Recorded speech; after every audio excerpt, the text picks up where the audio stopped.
FM. Fresh news, smart talk, all day. The views and opinions of the hosts and guests are their own and do not necessarily reflect the position of the management and staff of Guardian Network.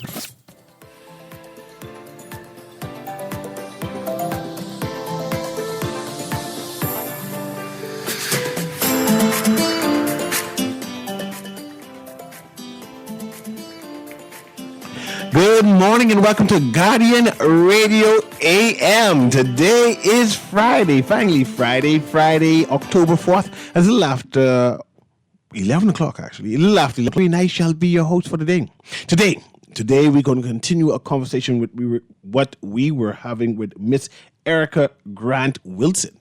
Miss Grant Wilson just published a book and she's on her way to the Bahamas. She should be in the airport now to distribute her book. And I'm excited about it because yesterday's conversation, we didn't get to go in detail, but we got a teaser of the book about empowerment. Just earlier on the Aaron Green show, On the Clock, she was interviewing Dr. Kim Williams, all right, and she just published a book. So we're continuing a series about great authors who live abroad, live in the United States, who are Bahamian, who have gone through a journey and have decided to return home to make sure that Bahamians have access to their manuscripts and their books. So I'd like to reintroduce to you to Miss Erica Grant Wilson. Miss Wilson, you're there. Hi, good morning. How are you? I thought it would have been louder in the airport, but I am doing well. How is the weather there where you at? And where are you at now? I'm currently in Miami. Oh, you're close. On a layover. Yeah. You just North Bahamas. Hop, skip, and jump away. Yes, North Bahamas. And when last were you home, by the way? Honestly, I haven't been home in about 6 years. 6 whole years. Yeah. I'm impressed that you still have your accent. You know, when Bahamians go abroad, you all start talking funny. I think it comes and goes depending on who I talk to, because you gotta switch it up. You gotta switch up. That's what the talk in order to blend in and come right back out. But you have published a book, all right, and the book is available on Amazon. Is it? Yes. And you're bringing some copies home to the Bahamas to make sure that we Bahamians who don't like buying things online and getting the ship have access to it here. Yes, that is correct. Good. And you are, like I said earlier on top of the show, that you are on your way home to do that now. And the name of this book is Who Says? Yes. And Who Says is a book, and it seems to be more children-oriented, but of course, you have a wide audience who wants to purchase a book or have given it a thumbs up and say, it's a gotta read, must read. But it's about empowerment and overcoming trials. Give me a synopsis of the book again for me. Okay. So I will just read the back of the book for everybody. Go ahead. So I think they call it a blurb. I know. Yeah. I wrote one book once, and so go ahead. Read that. Okay. It says, ever had somebody tell you that you can't do something? That you're not smart enough, strong enough, or cool enough? Well, Who Says? Affirmations and messages of empowerment. Who Says is a powerful reminder that you are capable, strong, and filled with potential, no matter the challenges you face. This inspiring book speaks life into children, encouraging them to overcome negativity and embrace their true greatness. So, if you're ready to challenge the naysayers and embrace your amazing self, let's turn the page together and start this journey. Nice.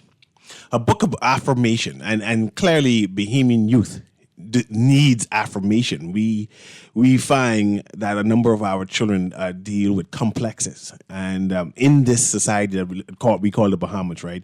We have a number of peer pressure. We have issues with our children being confident and comfortable within themselves. So having a book like yours, a book of affirmation, to have Bahamian youth comfortable in their skin.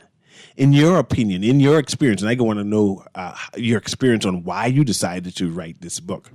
Is there a need for Bahamian youth to have more affirmations to encourage them to be strong? I 100% do. You talked about a little bit about you wanted to know why I personally wrote the book, and it's this. Everything inside this book is something that I dealt with or struggled with even still or was in my youth. So I feel as though that kids, they really need to hear positivity speak over them on a day-to-day basis. When I was growing up, I did have my wonderful parents who was able to speak positivity over me. But when I was in school, I had people who kind of told me that I wasn't smart enough and I wasn't going to be able to do anything. Um, Stuck with me, even though I had people in my life that told me otherwise. I think it really matters, and it the things that we hear we keep with us, right? So just like I said yesterday, that when you would go to a museum and you would play that track, right? That is playing in the museum to help explain what the picture that you're looking at is. If you go to that museum every day for a month, eventually you're not going to need to play that track anymore because you're going to already know what it says. That's what we hear when it's negative. So when I was in school, I did have an adult that kind of spoke negatively over my life, where they said that I wasn't smart. I did struggle with spelling. And that was a major issue with me in high school. But that track I continued to play as I grew older. Even though I graduated and I went off to college and started to study architecture and interior. Ironically, I waited until the last minute to take my English class Mm-hmm. because I was so traumatized, and I kind of thought that that was going to be it. I thought I was going to fail and that I wasn't going to do well, and I came all this way for nothing because the person who told me all those things were right. And that was that track that I keep replaying in my head. You're not smart. You're not good enough. You can't do it.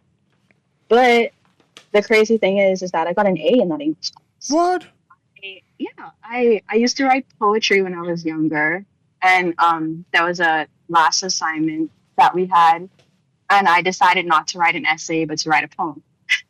And I guess my English teacher, she loved it so much that she actually asked me if I ever thought about minoring in English, which was crazy to me because I had so much issues with spelling. But she molded me and helped push me into the direction that she saw that I can be. She said, "You can do this even though you struggle with spelling." Like, and quite honestly, since I've been in architecture, a lot of people who are in architecture, they're not the best I spellers. understand. They have a different craft. Go ahead. Yeah. And I feel as though when I was reflecting upon that moment in my life and all the things that I have accomplished since, I recently got nominated to as the professional of the year in my organization. And I thought about that young girl or that young version of myself who thought that I never could have done any of those things. And I started talking with other people and I realized that we all, in some way, some shape, or some form, play that same track in our head. So I wanted to give people a different track to play. And I wanted to tell kids, if even if they don't have parents like mine or family members that are able to uplift them, I can be that person that can be that voice for you to let you know that you are able to do it. And I've seen some studies that have shown that kids who have grown up in environments that tell them that they can't and they won't, they actually never do. It's kind of like that baby theory. If you put a baby in a tent in a box with a snake, don't do this, but it was just an experiment that's into a baby with a snake, it doesn't cry, right?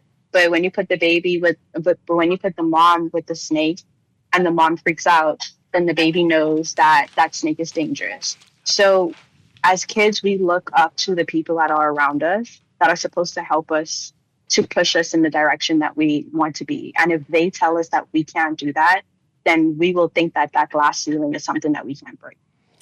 We're talking to Miss Wilson, who lives in the United States as an architect, but she's returning home now to make available her book, Who Says, right?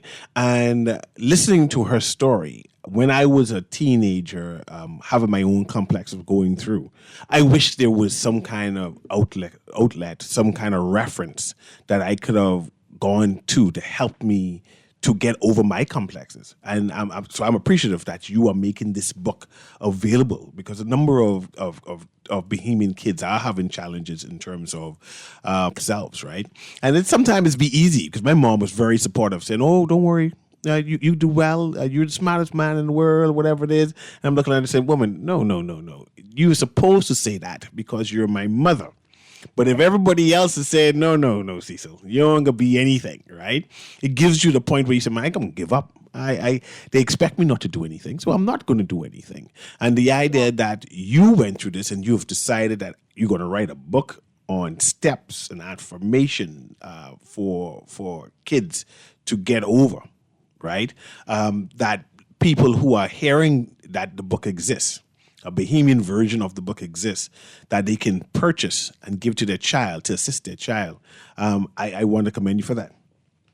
Well, thank you. I honestly feel like it was something that I needed to do, because a lot of people, they struggle with a lot of different things. And the book is not just about like struggles with spelling or people with autism or people who have different abilities. It also talks about who says your hair isn't beautiful, who says you stutter, who says you can't draw, who says glasses aren't cool. They're things that when I was growing up, I had struggles with. And when I did research, I found out that other people have the same issue. And it's really not to say that you won't ever have struggles after you read this book, right?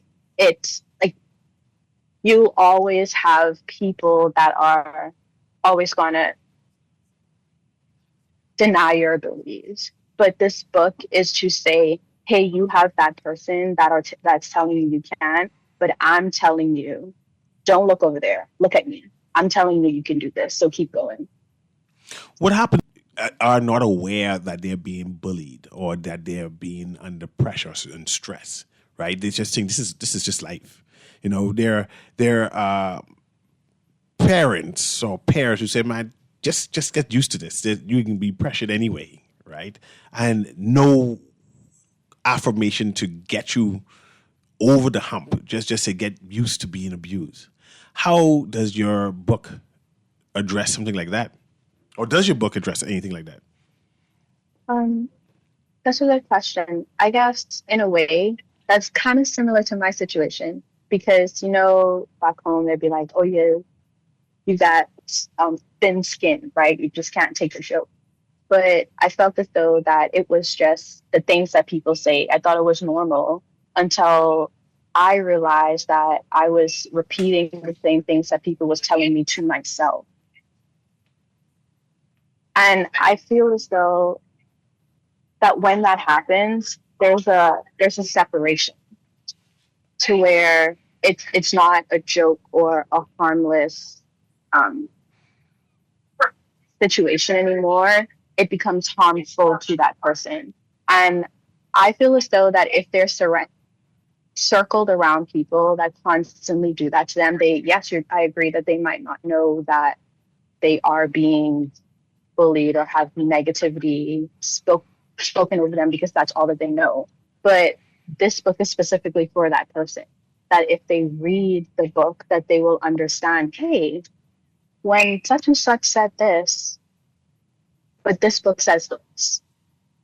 And they can be like, well, I didn't like it when they said that, but I always wanted to be a doctor and science, even though such and such said I can't be a doctor because I'm not good at science. But this book says I can work at it. I can keep going. I can keep trying, and I will become a doctor if I just keep at it.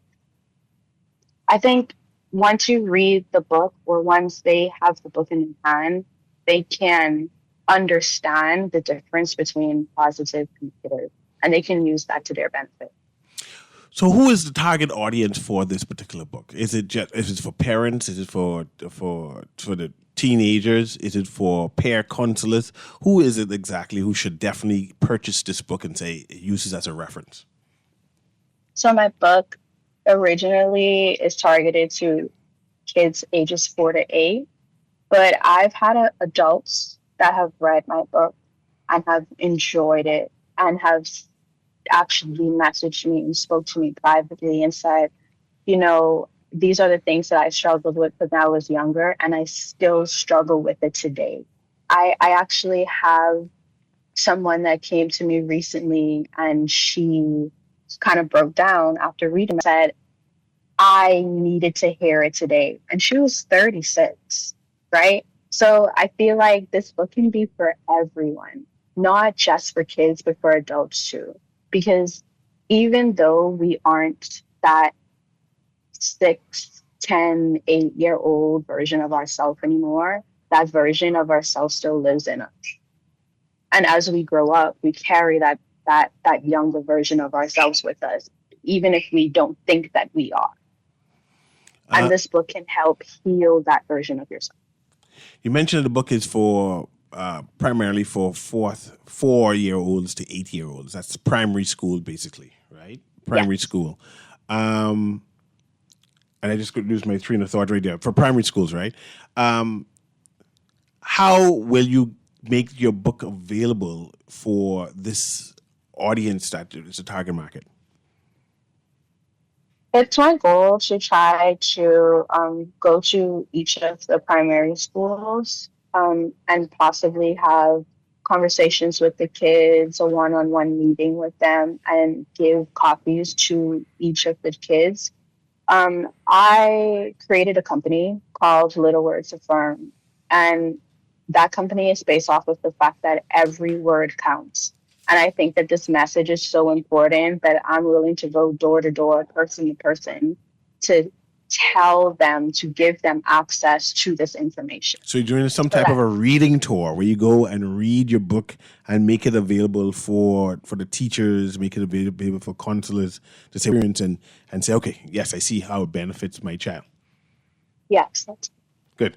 So do you have a social media page, any social media handles where you promote your page? How do I search for it on Amazon? How do I find your book in general? Because I know you're on your way home to make the book available. You're bringing copies of the book to distribute and put in bookstores, et cetera, et cetera.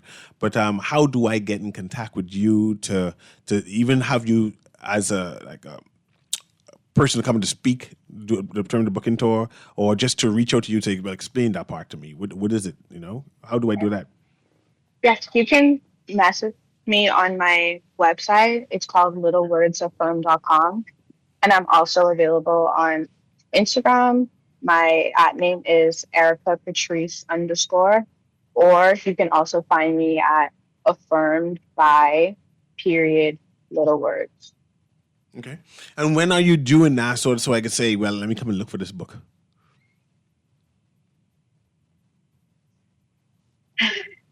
Well, I'll be in Nassau in 2 hours. In 2 hours. So if you want to meet you wherever you're at. No problem. And make sure your mom come and drive you all the way out east. Yes. but definitely, again, I want to tell you thank you for making this book available to us. A person who is dealing with complexes, this person who have teenage and young girl children who have dealing with what they call mean girl syndrome. There needs to be reference books where they can have affirmation and say, hey, this is a way to get over it. Who says you can't do this? Who says you're not pretty enough? Who says you're not rich enough? Who says you're not athletic enough?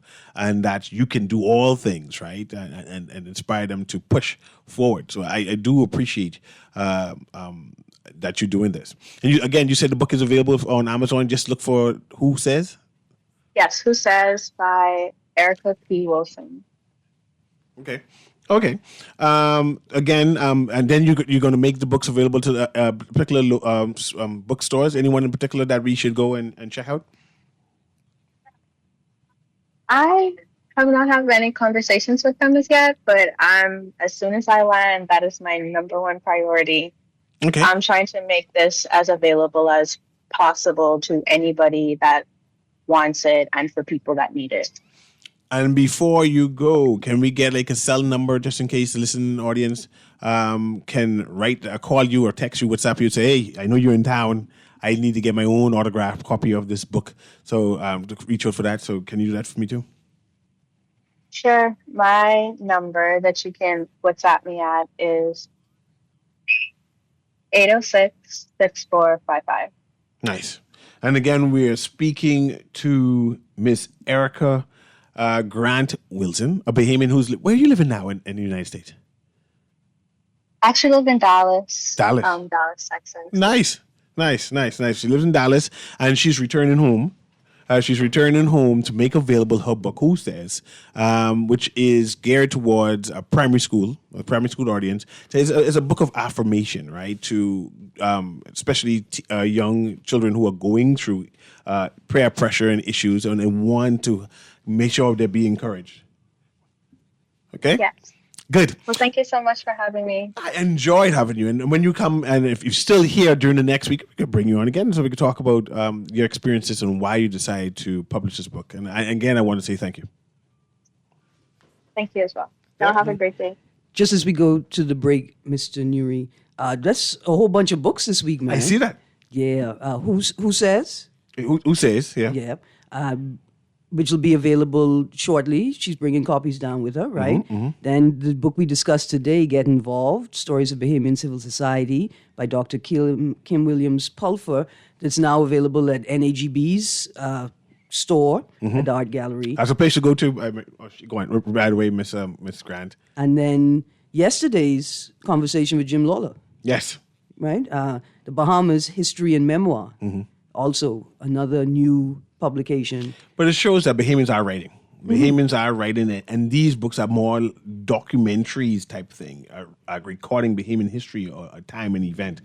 So that's something that we need to be appreciative of. And I also appreciate that they weave sort of the academic and the literary, the poetic, right? It's not just like a lecture series. It's not just, but Get Involved is woven with narratives as well as Lawler's The Bahamas History and Memoir, right? Both history and memoir. And I think they're going to be interesting and exciting reads. And I hope people also like take an opportunity to create new activities, right? Like these are books worthy of book clubs, right? We get together on a Friday night, a Saturday night, a Sunday afternoon, and we go through a chapter of the book with each other. Yeah. Yesterday, actually, I spoke with Miss Zenobia Coakley Mills, who is the daughter of Coakley, the MP. I forget his name. For some reason, just gone blank, right? And a name soon come back to me. And before he died, he had an entire library of books. And she reached out to me and said, well, she wants to donate his library, his books, right? And ask me if there are any way I can assist her of making sure the books find the right home. Right. To adopt the books, to adopt his personal copies of his books that he selected. What do you mean adopt them? Yeah, Livingston Coakley. This is Livingston I Coakley. could adopt There's a lot them. of books. Leela Eric. Green have a whole library. I see Leela Green's library. She can't hold more books. She'll put me out and make space. and make space for the books. Yes. But Please consider us. But listen, go so ahead. in this month, I have a project, Mr. Newry, Professor Krista Walks Francis has produced a trilogy, an anthology of the music history of the Bahamas. Okay. And I intend on creating a talk series with Professor Krista Walks Francis on that work in the month of October, starting in the month of October for National Heroes Day, right? And then to continue, because it's 3 volumes. So there's a lot of interesting stuff to delve into and conversations to sort of pick apart, right? There's a new bookstore on Bay that only has Bahamian books. Do you remember the name of that? I just see it, but I never. Bay Street, I have no place to park, man. You keep talking, I can keep saying. Yeah, but I know there's a new bookstore in Bay, and it's highlighting Bahamian books and say, "Come there, everything Bahamian." I think it may be, right? And two business ladies, two women decided. Is it through the pages? Could be. I don't remember. I think maybe it's Through the Pages. I just know it on Bay Street and it has only Bahamian books inside the bookstore. Yeah, Through the Pages is located in downtown Nassau and offers books in all genres, including, I don't know. It says all Bahamian It's books. all Bahamians. I remember it's Yeah. all Bahamians. Okay, But someone yeah. might reach out and say, yeah, this I is see another tagline, author opens 100 Bahamian bookstores. I mean, maybe Maybe that's it. Yeah. They start with 100 Bahamian books. Yeah. Oh, yeah. So that's 100 different authors or at least books that by different genres, whatever it is. I'm not sure. That's interesting too, right? Mm-hmm. Because if it's Michael Obadiah Smith, He have about 100 books by himself. there you go. You know, Miles Monroe had about 100 books by All right. himself. It says authors open 100% Bahamian See? bookstore. Yeah. Yeah. So there is a venue for that. If you are a person who appreciate literature and want to appreciate Bahamians in general, there's a bookstore that tails around Bahamian in general. Right, That and- you go there and seep into Bahamianism. In fact, if I owned a bookstore, I would find all local vendors who sell books of any sort and then form an association so that we could advocate and lobby for concessions and thing, like a removal of duty and VAT and all them thing on books because people need to read. But then I would then organize a local book festival. I would find one of my largest tourism stakeholders and say, look, we need to have a literary month, and every day that a boat lands, we create a space where we explore with our guests local literature. Are there any book clubs here? I know that Georgette Turnquest and Palacios, I forget, Anastasia Palacios, Palacios. and who else? Cara Hunt used to do a book, book club, club. and they Then- go monthly. Yeah, there are a number of book clubs. I know Ponciana Paper Press and Equality Bahamas, they have a book club, right? There are lots of book clubs. The question is, what types of books are they reading? And then sort of like, what's the output? With Ponciana Paper Press and with Equality Bahamas, sometimes partners, like the book club will result in a project where people come together, they read stuff and then they come together and they write something as Yeah, a collective yeah. afterwards, right? But exploring these sort of academic / cultural / historic works could be pure entertainment, man. Plenty good time. But I would ask you, do Bahamian read? Yes, Bahamians read. Bahamians read? Yes, they read. Still? Okay. I when I say read, I'm not talking about clippings from Facebook and clippings from online. I Okay, talk about first of all- buy a book and say I'm going to read this for pleasure, for leisure. First of all, if you're asking me, do Bahamians sacrifice their other needs for the purpose of buying books to read? Plenty do. A lot have found technology to be helpful and they order audiobooks. But see, here's a problem with the audiobook. Do you really own it? See, I in that era where I want to own the book. Yeah. Like I may not even read it, but knowing that I own it makes me feel Rich. like a rich. Not to say a better person, not better than other people, but just a better person, right?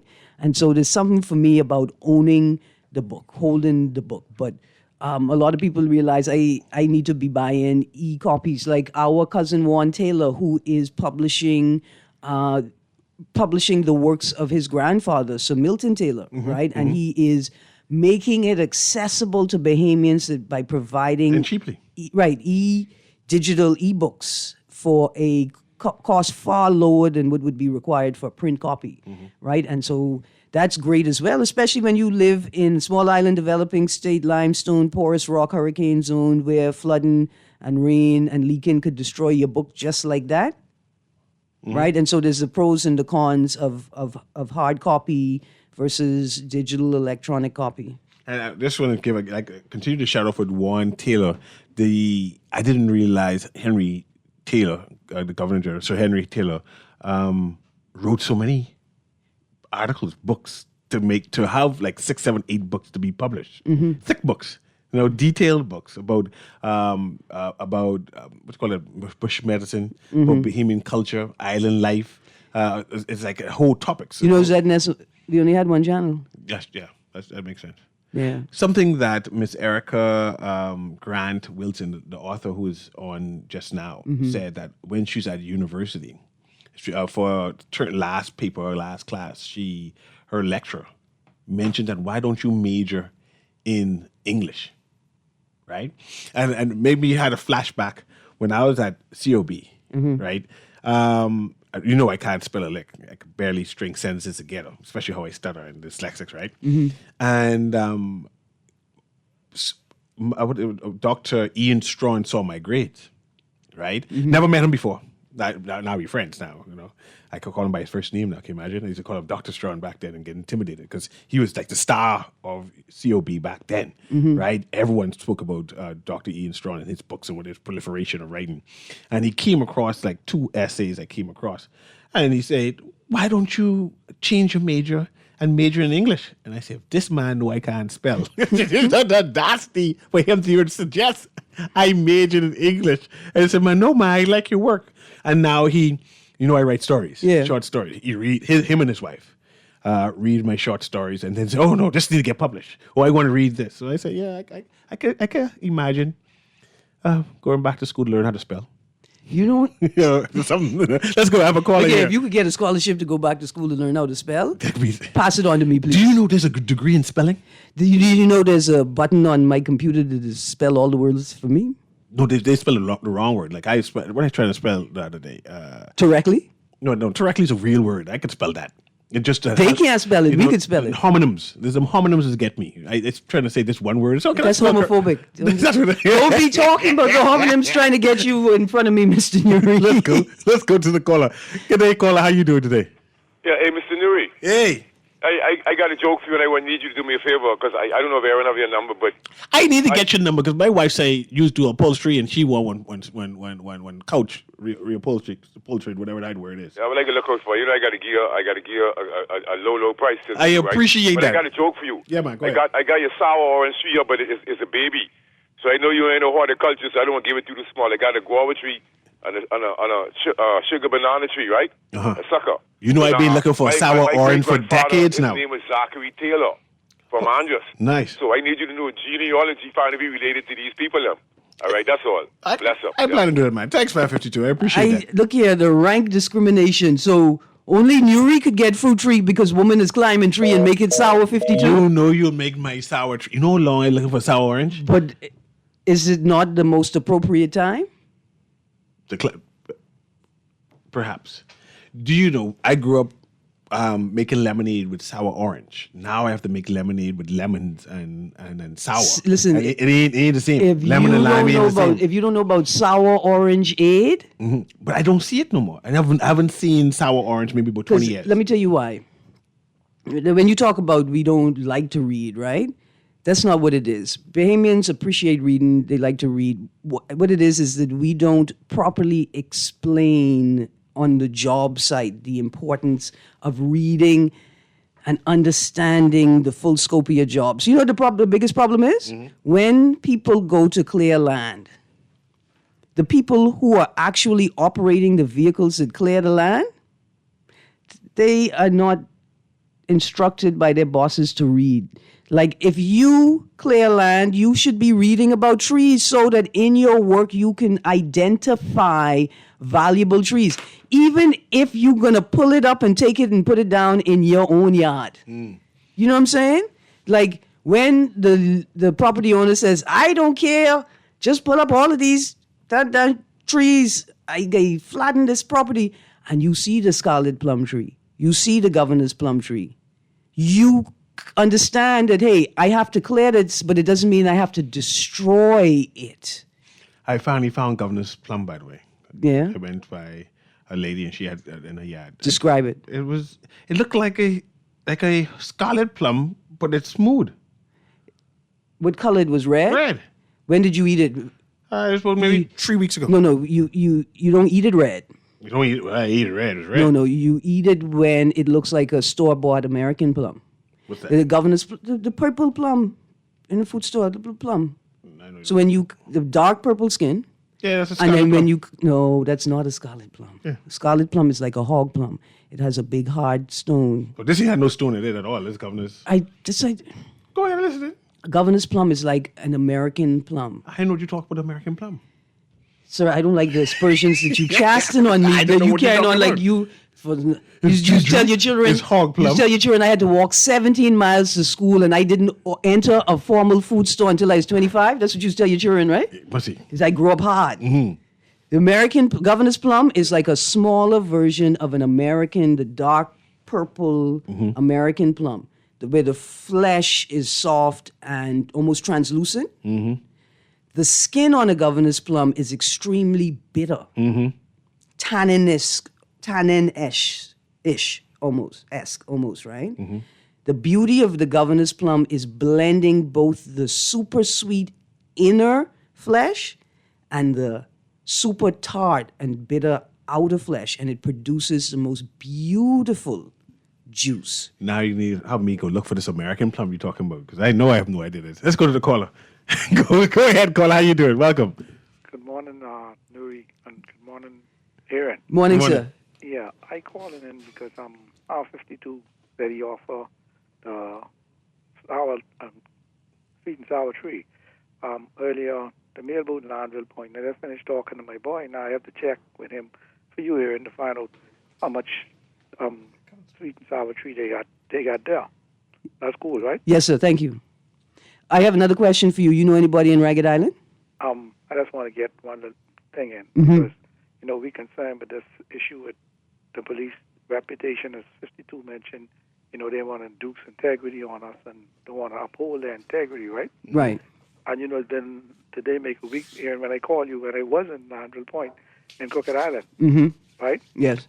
Now, I just want to say, for the Bahamian people, that how they carry on with us, that here it is, the ASP down there removed my friend's what he gave back to me the week before when I put it on my property. You see what I'm saying? I have a receipt for it. But do you still have the fence, or he just remove it? You just took it down. Where are you going? Okay, no problem. I have some text there. It says, CA, as a Christian, let me see what time it is before I start reading. Oh, I have got time. So CA, as a Christian, I find that my faith steps in where and when I cannot find people to support me. Does her book incorporate themes for Christians and faith-based people? I should have seen this earlier so I can ask her that. Aaron, I rather physical books as well, because when BPL want the electricity back, I can still read. I ain't sure if you can read in the dark, but I understand what you mean in regards to that. Let's see if I have any more text here. This text line during foolishness. Discard. Press discard.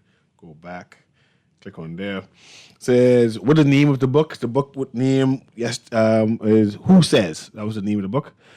LOL. It's a clippings from Facebook. Yeah, man. I know a lot of people, only thing they read is whatever clippings they see on social media. Other than that, they ain't ingesting nothing. They ain't reading no newspaper. In fact, they get their news from social media. They get their news from Facebook. So if the powers that be are not putting their information on Facebook in a meme, that 4 sentences, that 5 sentences that are simple, Bahamians ain't reading, man. So, I am concerned about that. But at least I'm proud to say, I'm excited to say that there are a number of new authors that are publishing. And we must commend for that. And we can now have a number of young authors, right? And when I say young, below the age of 20, who have decided to write. Remember when we had the Ministry of Youth and Culture here, and they had those collections from the intern program where Yes. they opened up a program. I think they said they had a large number of people entered, and we had 8 books. Yeah. A minimum of 8 yeah. books were published. Short stories, little novellas. It's good stuff. And then the year before, we had the anthology that was produced for the Golden Jubilee. Yeah. I recently, I remember for my child's 16th birthday, right? I turned over my journal when I was writing. I ain't sure if it's a smart thing, so because I wrote a lot of things inside of Journal 11. I didn't read it. You didn't redact it? No, I didn't say, let me look through this by saying, child, this is just your present. Years of writing inside this journal. I kept a journal. You ever kept a journal, Aaron? No? No, I mean, on and off. I wasn't good at it. Yeah, I write a lot. Yeah. Right? Especially someone I wasn't who, consistent. Especially someone who can't spell. So I turned over the journal, right? And immediately she saw essays, because I told you I used to write a lot of essays, right? And she's one of those people from that AI thing, which just type in the thing and then the whole essay print out. So she said, "Oh, Daddy, can I use this essay?" I said, "But that's my essay." He said, "But we have one similar." I said, "No, you can be inspired by the essay, but you can't use the essay, say it's a Newry essay, therefore." I said, that's copywritten under me, not copywritten under you. It belongs to her now, since I turned over the book to her. But yeah, that's my child.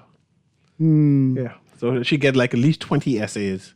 If you hear anything sound like Chat GPT, I always know when it's Chat GPT. you just have to don't sound like you, child. You just have to prompt it properly to sufficiently change the article to make it sufficiently different. I always said I have a conversation with you, and if it doesn't sound like you ain't write this. That's a good test. I mean, that's always a good test because The vocabulary words. You speak the way you think and you write the way you speak, hey? You know, and so that's why it's important to talk to your children. That's why it's important to talk to people. Yes. And the young people have this practice of hearing people speak, hearing people use words, right? Use words in different contexts, like play with language, but they have to experience it. One of the reasons why only 7% got C and above on all of their exam results is because we stopped talking. You stopped talking to young people. Like we don't want to acknowledge they exist. They are part of this society. This is how they learn, by observing and partaking in conversations and activities with older people. I always tell the child, use your vocabulary, use your words. Let's have a conversation amongst each other. Right? But we have to give them the words to use and then show them examples of how they are used. You let the 20 V1s, let them give your children all the language. TP. Do schools still do vocabulary though? I know when I was in high school, we had a class just for vocabulary. And you just learn the synonyms and the antonyms, Right. homonyms and whatever it is. I don't know if, given the structures that most schools are operating under, if they are able to bring vocabulary lessons to students in a way that makes it real, right? And valid in their lives, like right now. I'm not sure if the system as it's set up gives teachers the flexibility and the ability, like the capacity to use imagination, right? To engage their students in that way. You know what it is? You take 2 hours to get to school and home from school. Yeah. And you just, as a teacher, you just get overwhelmed. Yeah. But I know vocabulary is important. Yeah. And exposing your children to as many age-appropriate conversations as possible, right? Now, age-appropriate is not just about content, right? But it's about the language that you use to discuss the content. So your kids could be listening to, I'm going to say MSNBC and Fox, but I don't know. I don't know about them. I had a friend, Tavares Bolag, when we was in high school. He only read comic books. But his vocabulary is comic book related, right? But so when he read his essay, it sounds like a comic book, but at least he had vocabulary. I mean, these comic books would be advanced. Some of them, like graphic novels. Yeah. So his even when he speaks, he has that graphic knowledge, graphic details in his vocabulary. So I found that impressive that he read a lot. I mean, textbooks of comic books nonstop. Right, and see, that's the next thing. This is where, like, of course, an individual is responsible for their learning, but it's all the elements and stakeholders in society, in the family, in the community that kind of support. Let your children read everything, right? But the key is you're supposed to know what they're reading. Like you say, so you could engage them about it. Your kids could watch anything once you are the companion, right? Like you are there to say, hey, you can watch ridiculousness. And you say to your kids, hey, you see that they're doing? Have a conversation on that. The top 3 reasons why you ain't gonna never do that in your life, right? And anything can become a teaching tool if you are prepared to do the work along with your kids. But to just throw them out there and then every day when they come home, why you ain't got sense yet? Because you don't have any parent. And my child is my child. She likes documentaries. But we find that she for just like me, we watch YouTube all day and put on various historical documentaries, but that's not reading. We listening. Like her vocabulary is huge, right? But she's never seen the words in print. Right, and I think that's important as well. Seeing the words, right? And so as our access to technology has advanced, it would be great if we could do comparative analysis on saying cognitive capacity with only visual to text, right? Like you just listening, watching, you just reading online versus reading from a book that you could touch the pages and touch the words in a different way to see, how it impacts individual learners. Is there something that happens like collectively across the board with each medium? All of those things I think are important for us, for parents as well, who have this awesome responsibility of helping their children navigate a rapidly changing world. Yeah, you didn't do it this way. So what? Your kids got to do it this way, and your grandkids got to do it this way, and your great-grandkids going to have to do it possibly an entirely different way just because you are unfamiliar with you can just dad. But what's worse than that is that we refuse to acknowledge that the world is changing and we need to change with it. I have a text here that says, I think schools need to add read aloud, especially for young men. You have these men who rise to the top posts. They can't read a statement. It's uncanny. You sound like they talk about policing. They're talking about plenty of people. When the police, giving the police a statement, you say, Lord, I ain't say that just now, right? Anyway, and yes, women rise too. But I don't see the issue as frequent in women. Oh, I guess, but I don't see the issue as frequent in women. And I agree. There's a need to read out loud so you can hear how it sounds. And there's a need to get, I wouldn't say to get rid of, but to manage this choral reading. Remember when we did choral presentation? Yeah. So people, they sometimes professionals, when they read and they sound like they're giving a choral presentation. We have to have this sort of continuing education, primary school, junior high, high school, tertiary, professional space. We have to give people, because here's what it is. You competing not just with other Bahamians, you competing with a global market of potential employees. Yeah. The next test is, good morning. As a child, I was encouraged to read the newspaper. This expands vocabulary in kids greatly. Yeah, my child just liked to watch YouTube, all the news on YouTube. She could tell you what happened around the world. She could tell you there's a flood in the United States and how many people dead. And she's gory with who died and whatever it is.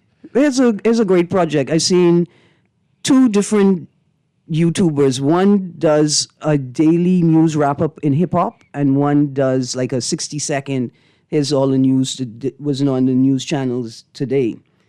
If she's a voracious YouTube watcher and she watches the news there, make her write a news report. Yeah.